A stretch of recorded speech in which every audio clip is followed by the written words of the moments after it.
ये कहानी है दो ऐसी लड़कियों की जिनको कुछ बदमाश लड़के उठाकर ले जाते हैं और बंदी बनाकर बार बार उनके साथ रेप करते हैं। लेकिन ये दोनों हार नहीं मानती और किस तरह उन सभी लड़कों से एक एक करके अपना बदला लेती है, देखेंगे हम इस पूरी कहानी में। कहानी की शुरुआत में हम दो खूबसूरत लड़की कैटी और नैन्सी को देखते हैं जो एग्रीकल्चर की स्टूडेंट है और अब वो आगे की स्टडी करने के लिए न्यूयॉर्क की एक फार्म में जाने वाली थी, इसलिए दोनों बहुत ज्यादा खुश थी और दोनों आपस में बात करती है कि इस बहाने हम यूरोप भी घूम लेंगे और वहाँ बहुत सारे शॉपिंग भी करेंगे। अब अगली सुबह दोनों को लेने के लिए उनके अंकल जेसन आते हैं जो कि एक FBI एजेंट है। उसके बाद जब वो दोनों जेसन के घर जाते हैं तो वहाँ उनकी मुलाकात जेसन की गर्लफ्रेंड से होती है जो उन्हें देखकर बहुत खुश होती है। अब इस शहर में आने के बाद कैटी और नैन्सी अपना नाम भी नया रखने का सोचती है। जहाँ कैटी अपना नाम हैदर तो नैन्सी अपना नाम रिप्ली रखती है। अब अगले दिन जेसन उन्हें बस स्टॉप पर लेकर आता है क्योंकि कैटी और नैन्सी को स्टडी के लिए एग्रीकल्चर फार्म जाना था। यहाँ पर जेसन इन दोनों के साथ ही न्यूयॉर्क जाने वाली बस का वेट करने लगता है, लेकिन कैटी जेसन को कहती हैं कि बस कुछ ही देर में यहाँ आ जाएगी, आप अपने काम के लिए निकल जाएं, हम पहुँचते ही आपको मैसेज कर देंगे। जिस पर जेसन उन्हें कहता है कि तुम कोड वर्ड इस्तेमाल करना जिससे मैं समझ जाऊंगा कि तुम दोनों सेफली पहुँच गए हो।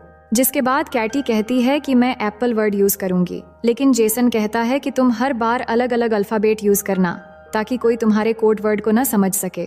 अब यहाँ पर रोड से गुजर रहे दो लड़के कैटी और नैन्सी को देखते हैं, तभी जेसन भी अपने काम के लिए वहाँ से चला जाता है और उसके जाने के बाद कैटी और नैन्सी पास के एक रेस्टोरेंट में कॉफी पीने जाते हैं जहाँ पर वो लड़के भी आ जाते हैं जो उन्हें कुछ देर पहले देखकर गुजर रहे थे।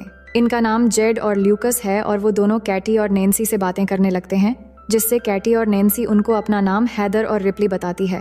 कैटी उन्हें बताती है कि हम न्यूयॉर्क के एग्रीकल्चर फार्म स्टडी के लिए जा रहे हैं, जिस पर जेड कहता है कि हम भी वहीं जा रहे हैं और अगर तुम दोनों आना चाहो तो आ सकती हो, लेकिन कैटी उन्हें उनके साथ जाने से मना कर देती है। पर जब वो दोनों उठ के जा रहे होते हैं तभी नैन्सी कैटी को उनके साथ जाने के लिए मना लेती है और दोनों उनके साथ चली जाती है। लेकिन यहाँ हम देखते हैं कि जेड और ल्यूकस दोनों को फार्म न ले जाकर अपने घर ले जाते हैं जो कि जंगल के एकदम पास हैं। ये देखकर कैटी और नैन्सी थोड़ा घबरा जाती हैं और उन्हें तुरंत गाड़ी को फार्म की तरफ ले जाने के लिए कहती हैं।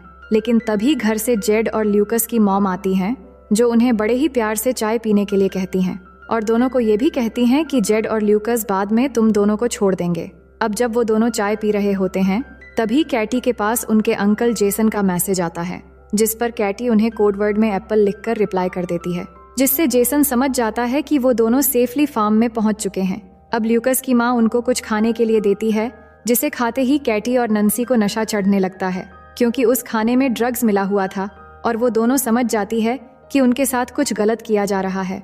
जिसके बाद वो दोनों वहाँ से भागने की कोशिश करने लगती है, लेकिन थोड़ी दूर जाकर वो बेहोश हो जाती है। जिसके बाद जेड और ल्यूकस आकर उन्हें उठाकर वापस अपने घर में ले आते हैं। अब अगले दिन जब उन्हें होश आता है तो वो दोनों खुद को एक जंगल में पाती है और उनके हाथ लोहे की जंजीरों से बंधे हुए थे। ये देखकर दोनों बहुत ज्यादा डर जाती है और हेल्प के लिए चिल्लाने लगती है। तभी वहाँ जेड आता है और उन्हें बताता है कि तुम जंगल की एक ऐसी जगह पर हो जहाँ दूर दूर तक कोई भी इंसान नहीं है, इसलिए तुम्हारे चिल्लाने का कोई फायदा नहीं है। अब कुछ देर बाद वहाँ बोरिस नाम का एक आदमी आता है जो कैटी को उसका फोन दिखाता है और कहता है कि तुम्हारे फोन पर किसी जेसन नाम के आदमी ने मैसेज किया है जिसे तुमने पिछली बार मैसेज में एप्पल लिखकर भेजा था। वो दोनों से इसका मतलब पूछने लगता है, जिस पर कैटी बताती है कि एप्पल एक कोड वर्ड है जिसका मतलब है कि हम दोनों सेफ हैं। इसके बाद बोरिस जेसन को रिप्लाई करता हुआ लिखता है कि सब कुछ ठीक है और साथ में कोड वर्ड एप्पल भी लिख देता है। इसके बाद वो लोग कैटी और नैन्सी को उनके सामने ही नहाने के लिए फोर्स करते हैं। तभी शरीफ नाम का एक पुलिस ऑफिसर वहां आता है, जिसे देखकर कैटी और नैन्सी उससे मदद मांगने लगती है। लेकिन कुछ देर बाद उन्हें पता चलता है कि वो पुलिस ऑफिसर भी जेड और ल्यूकस से मिला हुआ है और ये देखकर वो दोनों और भी ज्यादा डर जाती है।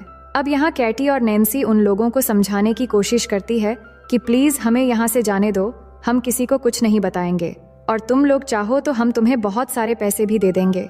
लेकिन वो उनकी एक भी बात नहीं सुनते। जिसके बाद हम देखते हैं कि वो पुलिस वाला वायाग्रा की टेबलेट खाता है और अपने लिए कैटी को चूज करता है। इसके बाद हम उस पुलिस ऑफिसर को कैटी के कंटेनर से बाहर आते देखते हैं, जिससे हमें पता लगता है कि उसने कैटी के साथ जबरदस्ती किया है।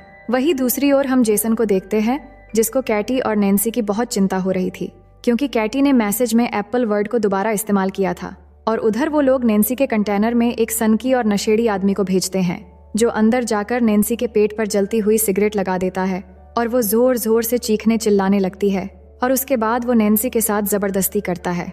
यहाँ पर ये सभी लोग हैवानियत की सारी हदें पार कर चुके थे। असल में ये लोग कैटी और नैन्सी से जबरदस्ती धंधा करवा रहे थे। वहीं जेसन कैटी और नैन्सी के बारे में पता लगाने के लिए न्यूयॉर्क एग्रीकल्चर फार्म में कॉल करता है तो उसे पता लगता है कि वो दोनों एक बार भी यहाँ नहीं आए, जिससे जेसन समझ जाता है कि वो दोनों किसी बड़ी मुसीबत में है, इसलिए वो तुरंत उन्हें ढूंढने के लिए निकल जाता है।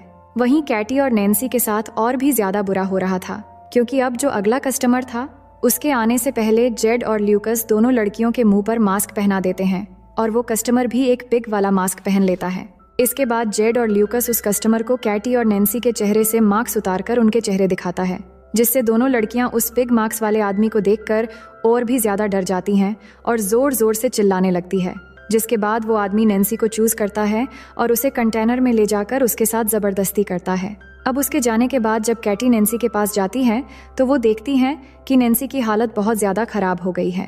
वहीं दूसरी तरफ जेसन पुलिस स्टेशन पहुंचता है और एक पुलिस ऑफिसर से मिलता है।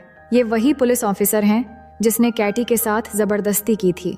जेसन उसे कैटी और नैन्सी की किडनैप के बारे में बताता हुआ कहता है कि वो भी एक FBI एजेंट है, जिस पर पुलिस ऑफिसर जेसन से पूछता है कि आपको कैसे पता कि वो दोनों किडनैप हुई है, जिस पर जेसन कहता है कि उसने अपनी भतीजी कैटी को कोडवर्ड एक ही बार इस्तेमाल करने के लिए कहा था, लेकिन कैटी ने एक ही कोडवर्ड को दोबारा इस्तेमाल किया है, जिससे मुझे लग रहा है कि वो कई मुसीबत में है और शायद किडनैप हो गई है। वही जंगल में बोरिस को ये पुलिस ऑफिसर सारी खबर दे देता है कि कैटी के अंकल एक FBI एजेंट है और कैटी ने हम लोगों को उस कोडवर्ड के बारे में गलत इन्फॉर्मेशन दी थी। अब बोरिस वहां जाकर जेड को कैटी के कंटेनर से थोड़ा दूर ले जाकर उससे बात करता है कि इन दोनों लड़कियों को जल्द से जल्द ठिकाने लगाना होगा, वरना हम मुसीबत में पड़ सकते हैं और हमें शहर से आने वाली और भी नई लड़कियों को पकड़ना है।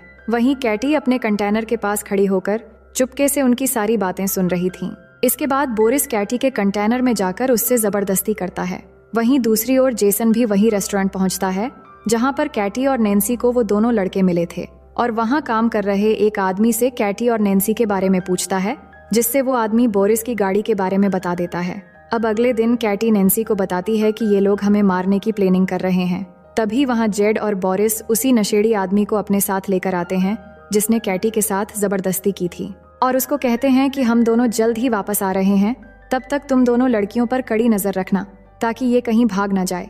अब उनके वहां से जाते ही कैटी उस नशेड़ी को अपनी ओर अट्रैक्ट करने लगती है और उसे अपने साथ इंटीमेट होने के लिए उकसाती है और ऐसा करते हुए जैसे ही वो उस नशेड़ी के करीब जाती है तो वो उसके गले पर जोर से काट देती है, जिससे उसके गले से खून निकलने लगता है और वहीं पर उस नशेड़ी की मौत हो जाती है। इसके बाद वो दोनों अपनी हथकड़ियां खोलकर वहां पर छुप जाती है और जब वो पुलिस वाला यहाँ पहुंचता है तो वो दोनों चुपके से उसकी गाड़ी लेकर यहाँ से भाग जाती है। इसके बाद ये दोनों एक मॉल में जाती है और बहुत सारे अजीब सामान खरीदती है, जैसे कि हथौड़े, कुल्हाड़ी, टेनिस बॉल और बहुत सारे कीले और बहुत खतरनाक हथियार। इसके बाद वो मॉल की कैशियर के पास जाकर उससे बोरिस के घर का एड्रेस पूछती है, जिस पर वो उन्हें बोरिस का एड्रेस बता देता है। वही जेसन बोरिस के कार इंश्योरेंस कंपनी में पहुंचता है जहां पर उसे बोरिस के घर का पता मिल जाता है। वहीं हम देखते हैं कि बोरिस अपने घर पर म्यूजिक लगाकर एंजॉय कर रहा होता है। तभी वहां कैटी और नैन्सी आ जाती हैं और टेनिस बॉल पर बहुत सारी कीलें लगाकर उसके मुंह पे मारती हैं, जिससे वो बेहोश हो जाता है। उसके बाद जैसे ही उसे होश आता है तो वो खुद को एक टेबल से बंधा हुआ पाता है, लेकिन बोरिस उन्हें खुद को छोड़ने के लिए बहुत पैसों का ऑफर देता है। लेकिन कैटी और नैन्सी को तो सिर्फ अपना बदला चाहिए था। वहीं उनके अंकल जेसन भी बोरिस के घर के बाहर पहुंच गए थे और घर के अंदर कैटी और नैन्सी बोरिस से उस मस्क वाले आदमी का एड्रेस पूछती है, जिससे बोरिस उन्हें एड्रेस बता देता है। इसके बाद वो दोनों उसके पिछवाड़े में कीलों से भरा हुआ एक बेसबॉल घुसा देती है, जिससे वो जोर जोर से चिल्लाने लगता है और ये आवाज सुनकर जेसन जल्दी से घर के अंदर आता है और आकर देखता है बोरिस मरा पड़ा है। तभी उसे घर के पीछे गाड़ी की आवाज सुनाई देती है, लेकिन जब तक वो बाहर जाता है तब तक कैटी और नैन्सी गाड़ी लेकर वहां से निकल चुकी थी। अब जेसन जल्दी से वापस पुलिस स्टेशन जाता है और उस पुलिस ऑफिसर से दोबारा कैटी और नैन्सी के बारे में पूछने लगता है और इसी दौरान जेसन कैटी को कॉल लगाने की कोशिश करता है। तभी उसे पता लगता है कि कैटी का फोन उस पुलिस ऑफिसर के पास ही है। अब इससे पहले कि जेसन कुछ कर पाता, पुलिस ऑफिसर उसके पीछे से गन पॉइंट करके खड़ा हो जाता है। वहीं दूसरी ओर कैटी और नैन्सी एक चर्च में पहुंचते हैं जहां हमें पता चलता है कि वो पिग मस्क वाला आदमी कोई और नहीं बल्कि इस चर्च के फादर है। और वो फादर उन्हें देखकर एकदम से पहचान लेता है। तभी कैटी पीछे से उस पर डंडे से मारकर बेहोश कर देती है और दोनों उसे गाड़ी के पीछे बांधकर घसीटते हुए टाउन की तरफ ले आते हैं और वहां एक दुकान से माचिस और पेट्रोल खरीद कर उस पर पेट्रोल छिड़क कर उसे जिंदा ही जलाकर मार देते हैं। वहीं हम देखते हैं कि जेसन को वो पुलिस वाला चेयर से बांध देता है और कुछ देर बाद वो 2 नई लड़कियों को किडनैप करके वहां लाता है। इसके बाद जब वो उन लड़कियों के साथ जबरदस्ती करने लगता है तभी चुपके से कैटी और नैन्सी वहां आकर डंडे से उसके सर पर अटैक करके उसे बेहोश कर देती है और जब उसे होश आता है तो वो खुद को एक कुर्सी से बंधा हुआ पाता है और उन दोनों से माफी मांगने लगता है। उसके बाद कैटी गन में सिर्फ एक बुलेट डालकर उसे डराने लगती है और बारी बारी से उस पर गन से शूट करने लगती है, लेकिन सभी शूट में वो बच जाता है, इसलिए वो थोड़ा मुस्कुराता है। लेकिन अगले ही सेकंड में कैटी उसे शूट करके एकदम जान से मार देती है। इसके बाद कैटी और नैन्सी वहां मौजूद दोनों लड़कियों को आजाद करके उन्हें जेसन को खोलने के लिए कहती है और खुद वहां से चली जाती है। जिसके बाद वो लड़कियां जेसन की रस्सी खोल देती हैं और उसे बताती हैं कि उन लड़कियों ने हमें ऐसा करने को कहा है। अब यहाँ पर जेसन को पूरी बात समझ आती है कि वो दोनों लड़कियां कोई और नहीं बल्कि कैटी और नैन्सी हैं। वहीं हम जेड और ल्यूकस की मॉम को देखते हैं जो ड्रिंक कर रही थी। तभी अचानक उसे अजीब सा नशा होने लगता है जिससे वो वहीं पर गिरकर बेहोश हो जाती है। इसके बाद जब उसे होश आता है तो वहाँ कैटी और नैन्सी ने उसको बेसमेंट में एक कुर्सी से बांध रखा था और उन दोनों ने जेड को भी उसके बिल्कुल सामने वहीं पर बांध रखा था। जिसके बाद कैटी और नैन्सी जेड को उसकी मॉम की आंखों के सामने ही डंडे से मारकर नीचे गिरा देती है और फिर दोनों उसे पीटते पीटते एकदम उसकी जान ले लेते हैं, जिससे उसकी मॉम जोर जोर से रोने लगती है। जिसके बाद वो उसकी मॉम को ल्यूकस के पास लेकर जाती है, जहां वो ल्यूकस के हाथ में एक डंडा देकर उसकी ही मॉम को मारने के लिए कहती हैं और उसे धमकाती हैं कि अगर तुमने ऐसा नहीं किया तो हम तुम्हें गोली मार देंगे। लेकिन ल्यूकस ऐसा नहीं कर पाता, जिससे नैन्सी उसे गन से शूट करके मार डालती। इसके बाद वो उसी गन को साफ करके ल्यूकस को पकड़ा देती है, जिससे पुलिस को लगे कि दोनों माँ बेटे आपस में ही लड़कर मर गए हैं। इसके बाद ल्यूकस की मॉम कैटी और नैन्सी को कहती है कि अगर तुम दोनों मुझे नहीं मारोगे तो मैं तुम्हें बहुत सारे पैसे दे सकती हूँ और मेरे पास बहुत पैसे हैं। लेकिन उसकी बात सुनकर कैटी और नैन्सी बहुत हंसती है और फिर कैटी एक कटिंग मशीन से बहुत ही बेरहमी से उसकी सर काट के अलग कर देती है। अब आगे हम देखते हैं कि कुछ दिनों बाद अंकल जेसन कैटी और नैन्सी के घर जाते हैं और उन्हें अपने साथ लेकर दोबारा से न्यूयॉर्क आ रहे होते हैं और इसी सीन को दिखाते हुए ये मूवी यहीं पर खत्म हो जाती है। तो दोस्तों, आप अगर यहाँ तक वीडियो देख चुके हो तो बेहद शुक्रिया और वीडियो को लाइक और चैनल को सब्सक्राइब करना मत भूलिएगा। बाकी हम मिलते हैं एक और नई स्टोरी के साथ।